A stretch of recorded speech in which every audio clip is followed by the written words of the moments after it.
C'est en 1967 que le général Charles de Gaulle a prononcé cette célèbre phrase. 30 ans plus tard, la controverse reprend de plus belle, cette fois pour le dévoilement d'une statue en sa mémoire.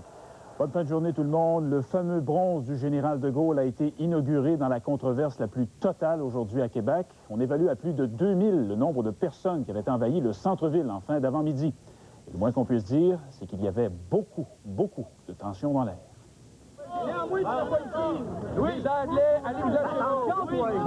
3 heures avant le dévoilement, les gens avaient de la difficulté à se contenir.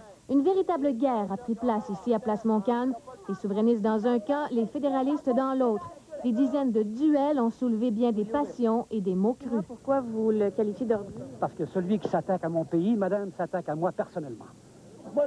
Comme Trudeau, de façon de manger un deuil de Québécois de. Et des scènes comme celle-là, certains les ont qualifiées de disgracieuses. Même un des organisateurs de la manifestation. Demandez-moi pas d'être responsable pour toutes les conneries qui vont se faire ici à partir de la statue. Je trouve ça malheureux parce que ça vient ternir un peu cette belle journée-là. Mais comme je dis, ces gens-là n'ont pas à faire ici présentement. Il y a des journées consacrées à eux, le 3 novembre, le jour du souvenir. Et certains ont préféré écouter la radio plutôt que les prises de bec. Ici pacifiquement, fait que c'est pas le temps, ce n'est pas le moment de s'engueuler là aujourd'hui. Pendant que certains applaudissaient les dignitaires, plusieurs ne se sont pas gênés pour les huer copieusement. Et c'est le maire Jean-Paul Lallier qui a eu droit aux propos les plus virulents. Lallier, c'est un bien-être social maquillé. Mais parce que nous sommes la capitale et qu'il y a une commission de la capitale, le gouvernement a décidé de poser ce geste symbolique ici. Et il l'a bien fait et nous en sommes fiers. Si le maire de Québec paraissait froissé par cette controverse, les autres dignitaires ont plutôt préféré parler de liberté, qui est, disent-ils, l'essence même du message de Gaulle. Ces libertés incluent celle de parler à la radio, à la télévision, d'écrire dans les journaux et de manifester. Nous pouvons ne pas apprécier le message, mais nous, les combattants de la liberté, sommes prêts à nous battre pour qu'ils puissent s'exprimer.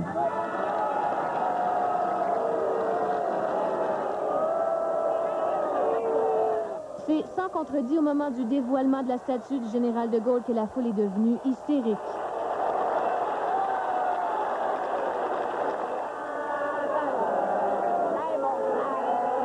Les invités d'honneur ont par la suite quitté les cris de joie et de haine pour se retrouver dans le calme du domaine Cataraqui. Alors que les dignitaires célèbrent la nouvelle statue du général de Gaulle ici à Place Montcalm, le débat politique règne toujours. De quoi dire que même 30 ans plus tard, le général de Gaulle laisse personne indifférent. Lynn Saint-Laurent, Le Grand Journal, à Québec. Et malgré tout ce tumulte, une seule arrestation est venue ponctuer la cérémonie d'aujourd'hui. Ça s'est d'ailleurs passé en direct sur nos ondes au tout début du bulletin de 12h30 lors de l'intervention de notre collègue Karina Marceau.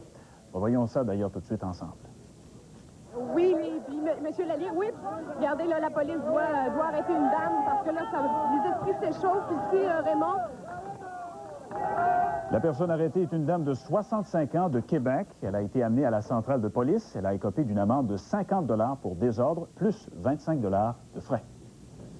Et ce n'est pas d'hier, ce vent de contestation entourant de Gaulle. C'était le cas aussi il y a 30 ans, jour pour jour, quand il est débarqué à Québec pour un périple de 3 jours. Guy Simard nous en parle à travers ceux qui l'ont côtoyé à l'époque. Vive le Québec libre! Ça, c'est ce dont tout le monde se souvient. Mais la visite du général de Gaulle évoque bien d'autres souvenirs pour ceux qui l'ont suivi pas à pas dès son arrivée à bord du croiseur Colbert. Il a dit 2 ou 3 phrases presque banales. Ça a tourné au délire. Ce 23 juillet 1967, des milliers de personnes s'étaient massées aux abords des rues pour voir passer le général, comme ici sur la rue Saint-Louis. Devant l'hôtel de ville, la foule évaluée à 5000 personnes lui a réservé tout un accueil. Vive la Nouvelle-France! Vive la France! Les gens semblaient impressionnés par le personnage. Jean Lenoir, l'un des organisateurs de la visite, l'était aussi. C'est impressionnant de lui serrer la main. Oui? Ah oui. C'est premièrement grand. Il était grand. En plus, il était monumental. Au lendemain de sa visite à Québec, le général de Gaulle a pris la route du chemin du Roi, la vieille route 138 en direction de Montréal. En cours de route, il a visité 6 villages ou villes différents et ça donnait lieu à plusieurs incidents cocasses. De Gaulle était grandement myope. Il préférait ne pas porter ses lunettes, ce qui explique la surprise de son entourage de le voir parfois saluer des champs déserts. Jean-Paul Lallier se rappelle aussi qu'à Trois-Rivières, il était entré en collision avec un groupe de religieuses. Et il a regardé comme ça en disant « Vous êtes le général de Gaulle ». Il a regardé, il a dit « Oui, madame ». Et il a parlé un peu avec elle. Et le chef du protocole m'a dit « Il est très rare qu'on lui pose la question ».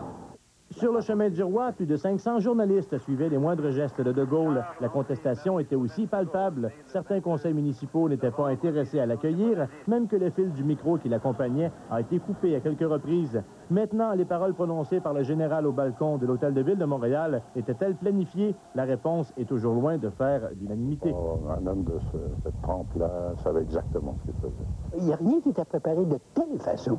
C'était une atmosphère où ça devait se produire. C'est seulement le général qui pourrait nous le dire.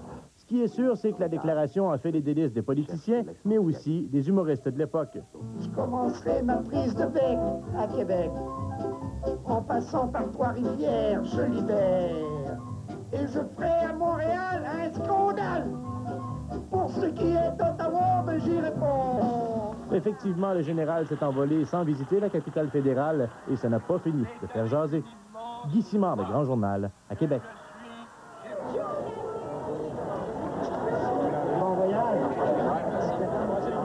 Ces jeunes cyclistes français et québécois ont quitté Québec ce midi pour emprunter à leur tour le chemin du roi, long de 270 km. Tout au long du parcours, des plaques commémoratives seront inaugurées dans 8 villes, dont Québec et Donnacona, à la mémoire de l'homme d'État français. Le groupe est attendu à Repentigny demain à 16h.